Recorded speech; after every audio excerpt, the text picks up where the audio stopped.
highly talented, gifted dancers and singers. They once led a life on the street. They would go to the temple and attract men and women through their songs.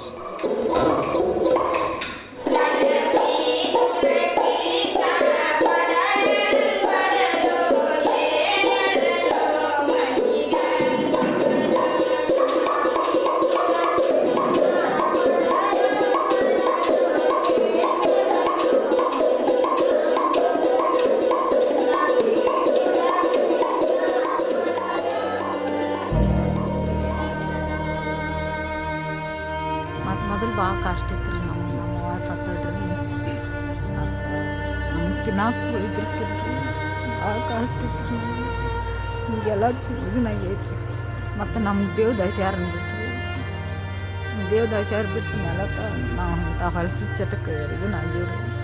ಮೊದಲು ದೇವದಾಸಿ ಹೆಂಗಿದ್ವು ಎದ್ರ ಸಂಬಂಧ ದೇವದಾಸಿ ಬಿಟ್ಟರು. ನಾವು ದೇವದಾಸಿ ಆಗ್ಬೇಕಾದ್ರೆ ನಮ್ಗೆ ಕಾರಣ ಏನ, ಮೊದಲು ಹಿಂಗೆ ದೇವ್ರ ಬಗ್ಗೆ ಯಾರಿಗೂ ಗೊತ್ತಿದ್ದಿರ್ತಿಲ್ಲ, ನಮ್ಮ ಮನ್ಯಾನ ಮಂದಿಗೂ ಗೊತ್ತಿದ್ದಿರ್ತಿಲ್ಲ. ದೇವದಾಸಿ ಅಂದ್ರೆ ಎಲ್ಲ ಗುಡ್ಡಕ್ಕೆ ಹೋಗಿ ಮುತ್ತು ಕಟ್ಸ್ಕೊಂಡು ಬಂದು ಅದು ಸಣ್ಣಾಗಿರ್ತ ಬಿಟ್ಟಾರಿ ನಮಗೆ ಮುಟ್ಬೇಕು. ಅದು ನಮಗೆ ಒಟ್ಟು ಬುದ್ಧಿ ತಿಳಿತಿತ್ತು ರೀ. ಆವಾಗಿಂದ ಬಿಟ್ಟರು ಬೊಂಬೈ ಬಾರಿವು ಮತ್ತು ಇವು ಇಂಥ ಎಲ್ಲ ರೋಗ ಬರಾಕತ್ತು. ರೋಗ ಬರೋಣ ನಾವು ಅದನ್ನ ಬಿಟ್ಕೊಟ್ಟು ಬಂದೀವಿ ರೀ. ಇದೆಲ್ಲ ನಡ್ಕೊತಿದ್ದೀವಿ. ಆದರೆ ಈಗ ನಮ್ಮ ಮಗನ ಇವ್ರ ಅಪ್ಪನ ಸಲುವಾಗಿ ನಾವು ಎಷ್ಟು ಸಮಯ ನಡ್ಕೊತೀವಿ ಇಷ್ಟ ಎಲ್ಲ ದೇವ್ರಿಗೆಲ್ಲ ನಡ್ಕೊತಿದ್ದೀವಿ ನಾವು. ಮುಂಚೆ ಅಂದರೆ ಇವಾಗ ಎಲ್ಲ ಮಗದು ಹೋಗ್ತಿದ್ದೀವಿ ರೀ. ಈಗ ನಾವು ಒಂದು ಬಿಟ್ಟು ಎಲ್ಲ ರೀ. ಒಂದು ನಂಗೆ ಆರಾಮಿಲ್ಲ ಆಗಿತ್ತು ರೀ ಬಿಟ್ಟರಿ ಅಂತ ನಂಗೆ ಡೆಂಗಿ ಜ್ವರ ಬಂದಿತ್ತು ರೀ. ಮತ್ತು ನಡೆದೇ ಇತ್ತು ರೀ ನನಗೆ ಒಟ್ಟು. ಮತ್ತು ಅಲ್ಲಿ ಪುನಾದಾಗಿದ್ದು ರೀ ಪುನಾದಾಗಿದ್ದು ನಮ್ಗೆ ಒಟ್ಟು ಕಡಿಮೆ ಆಗಲಿಲ್ಲ. ಊರಿಗೆ ಬಂದು ಕುಟ್ಟಿ ತೆಗೆದ ಕಸ ತೆಗಿಯಬೇಕು, ನಾವು ಹೊಟ್ಟೆ ತುಂಬ್ಕೋಬೇಕು. ಮತ್ತು ಇಂಥ ರೋಗ ಬರೋಣ ಅಂತ ಬಂದ ನಾವು ಬಿಟ್ಟಿವ್ರಿ. ನಾವು ಇದೆಲ್ಲ ಬಂದ್ಮೇಲೆ ನಮ್ಮನ್ನು ಭಾಳ ಕಾಡಿದ್ರಿ ಮೈ ಇದೆಲ್ಲ ಇಟ್ಕೊಳಕ್ಕೆ ನಿಮ್ಗೆ ತ್ರಾಸ ಮಾಡಕ್ಕೆ ಐತ್ರಿ. ನನಗೆ ಹಂಗೆ ಮಂದಿ ಕೈಲಿ ಬಡಿಸ್ಕೊಂಡು ನಿಂತೀವ್ರಿ. ನಾವು ಭಾಳ ತ್ರಾಸ ಕೊಟ್ರಿ ನಮಗೆ ಮಂದಿ ಎಲ್ಲ ರೀ. ತ್ರಾಸ ಅಂದ್ರೆ ಬಡಿತದ್ರಿ ಬಡಿಯೋದು. ಇಲ್ಲಿ ಇರಬ್ಯಾಡ್ರಿ ಹೋಗ್ರಿ ಅನ್ನೋದ್ರಿ. ನಿಮಗೇನಿಲ್ಲ ನಡ್ರಿ ಇಲ್ಲಿದೆ ಅಂತೀರಿ.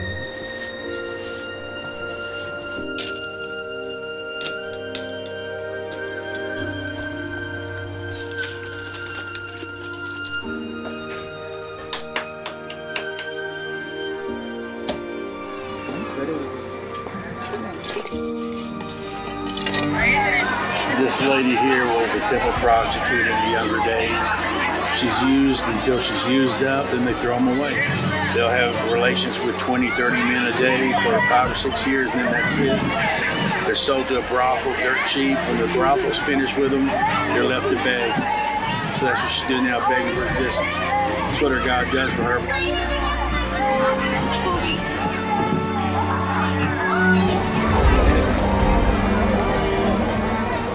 As long as poverty reigns in India, as long as casteism exists, this social evil will continue. Because who are the victims of this temple prostitution is the lower caste people. Young girls who have been once offered to the temples, they lead a life of a ritual harlots.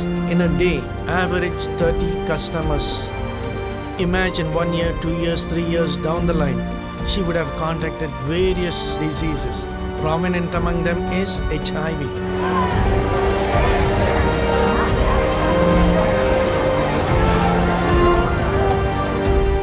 Finally, when she loses her physical vitality, the brothels attract her. She goes there. The strength that she has, she loses completely. The brothels also kick her out, saying that you are no longer needed here. You can go fend for yourself. Nobody wants her. She is on the street. So they take her idol on their head and go begging. In return for our blessing, they try to give 2 cents, 1 cent. They stay with any man. He will say, you have 3 children, why don't you leave them somewhere else and come? So this lady is forced to separate her kids. She will go to some other landlord, take some money and pledge these children to be a bonded laborers.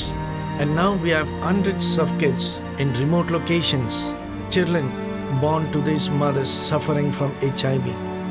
immediately the moment they come to Christ, they lose all their resources, they lose their wages, they lose the means of seeking alms from devotees.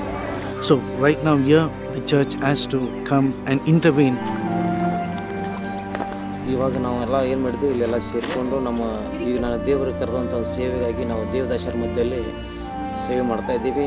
ನಮ್ಮ ಅಕ್ಕವರು ದಾಸಿಯಾಗಿದ್ದರು, ಅವರು ಎಲ್ಲರೂ ದೇವದಾಸಿಯಾಗಿ ಇಲ್ಲಿ ಸಭೆಗೆ ಬರ್ತಾಯಿದ್ದಾರೋ, ರಕ್ಷಣೆ ಹೊಂದಿದ್ದಾರೆ ಎಲ್ಲ. ಈಗ 250 ಜನ ದೇವದಾಸರ ನಮ್ಮ ಮಧ್ಯದಲ್ಲಿ ನಾವು ಸೇವೆ ಮಾಡೋಕ್ಕೆ ದೇವರು ಕರೆದಾನೆ. ದೇವರಿಗೆ ಸ್ತೋತ್ರ ಅಂತ ನಾವು ನಮ್ಮ ಮಕ್ಕಳು ಸಣ್ಣ ಇದ್ದಾಗ ರೀ ನಾವು ಯೇಸುನ ಕಡೆ ಬಂದಿರಿ. ಮತ್ತು ಯೇಸು ನೆಂಬಿದ ಮೇಲೆ ನಮಗೆಲ್ಲ ಒಳ್ಳೇದಾಗೈತಿ. ಕಸ ತೆಗೆದು ಹೊಟ್ಟೆ ತುಂಬ್ಕೊಳಕಾಯ್ತು. ಬಟ್ ದೇವಸ್ವಾಮಿ ನೆಂಬಿದ್ದೀವಿ ನಾವು. ದೇವಸ್ವಾಮಿ ನೆಂಬಿದ್ದೀವಿ. ಹೊಟ್ಟೆ ತುಂಬ್ಕೊಂಡು ನಾವು ದೇವಸ್ವಾಮಿ ನೆಂಬಿದ್ದೀವಿ ರೀ.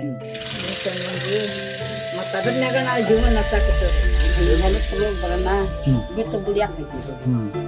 ಮತ್ತು ಅದು ಉತ್ಪತ್ತ ಯೇಸು ಸ್ವಾಮಿನ ಇಟ್ಕೊಂಡ ನಮಗ್ ಬಂದ ಯಾರೋ ಪಾಸ್ಟರ್ಗಳು ಬಂದ ನೀವು ಈಗ ದೇವದಾಸಿ ಪದ್ಧತಿ ಅಂದ್ರೆ ಇದ್ರಾಗ ಇರ್ಬೇಡ್ರಮ್ಮ, ನೀವು ದೇವ್ರ ಕಡೆ ತಿರುಗಿಕೊಡ್ರಿ, ದೇವ್ರಾಗ ಕಂಡುಕೊಳ್ರಿ.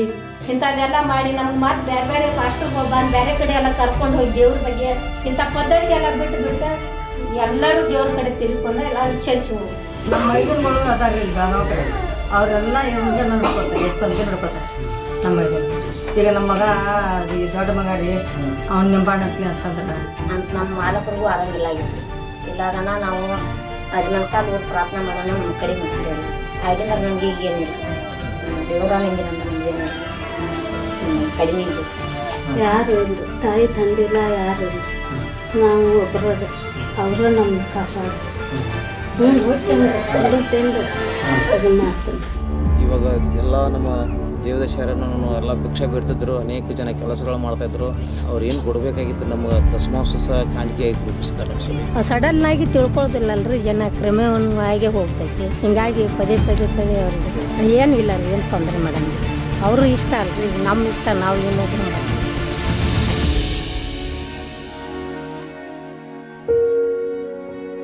When these women are exposed to the gospel, when our pastors reach them, when they are convicted of their sin, by hearing the gospel, these women's lives are transformed.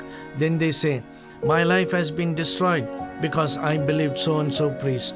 Now why don't you rescue my children? ಮತ್ತು ನಮ್ಮ ಮಕ್ಕಳಿಗೂ ಭಾಳ ತೊಂದರೆ ಆತ್ರಿ. ಅವಕ್ಕೂ ರೀ ಅರಿವು ಇರ್ತಿರ್ಕಿಲ್ಲ. ಹಿಂಗೆಲ್ಲ ಹುಚ್ಚರ್ಗತಿ ಅಡ್ಡಾಡ್ತಿದ್ರಿ. ಅವು ಕಾಲಾಗ ಚಪ್ಪಲ್ ಇಲ್ರಿ, ಹತ್ತರ ಅಡ್ಡಾಡ್ತಿದ್ರು, ಹುಚ್ಚಿರ್ತಾರ ಮಾತ್ರ. ಮತ್ತು ರೀ ನಮಗೆ ಭಾಳ ತೊಂದ್ರೆ ಮಾಡಿರಿ. ಮತ್ತು ನಮಗೆ ತಿನ್ನೋಕೆ ಭಾಳ ನಾವು ಅನುಲಿ ಸೋಸಿದ್ರು. ಊಟ ಇರ್ತಿರ್ಕಿಲ್ರಿ ನಮಗೆ. ಅಂದ್ರೆ ಭಿಕ್ಷಾ ಬೇಡ ತಿನ್ನಂಗೆ ತಿಂತಿದ್ರು ನಾವು.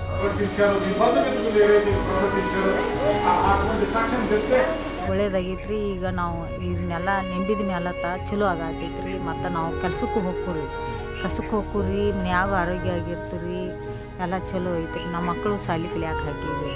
ಈಗೆಲ್ಲ ನಮ್ಗೆ ಉಣ್ಣಾಕ ತಿನ್ನಾಕ ಎಲ್ಲ ಚಲೋ ಐತ್ರಿ. ಯೇಸು ನೆಂಬಿದಂದ್ರೆ ಅಲ್ಲಿ ಒಂದು 5-6 ವರ್ಷ ಮಾಡಿದ ಮೇಲತ್ತ ಈ ಕಾಡಿ ಬಂದಿರಿ ನಾವು. ಮತ್ತೆ ಅದನ್ನೆಲ್ಲ ಬಿಟ್ಟು ನಾವು ಹೊಟ್ಟೆ ಕಸ ತೆಗೆದು ಹೊಟ್ಟೆ ತುಂಬ್ಕೊ ಹಾಕ್ತೀವಿ ರೀ. ನಾವು ಒಟ್ಟು ಕೆಲ್ಸಕ್ಕೆ ಹೊಂಟೀವಿ.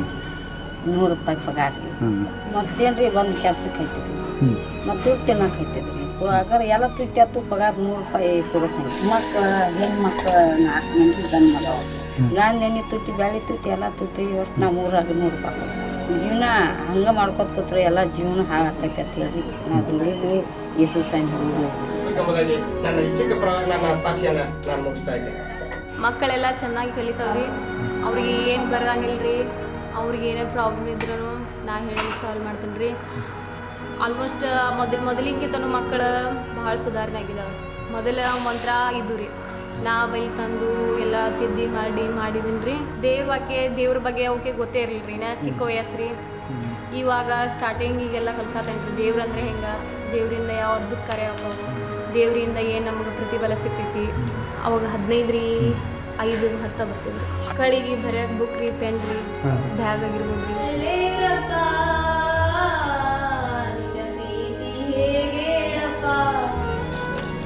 ಚಿಮ್ಮಡು ಟೋಟಲ್ 5 ಅಲ್ಲ?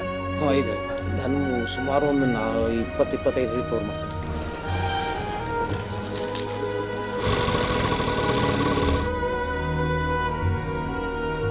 The church has to come and intervene by assisting them some economical programs to open up their own trade, small businesses, whereby they will be able to generate their own income and stand on their feet in a dignified means. Better family life will prevail and the community will witness a Christian life. They will be in the church and not go back.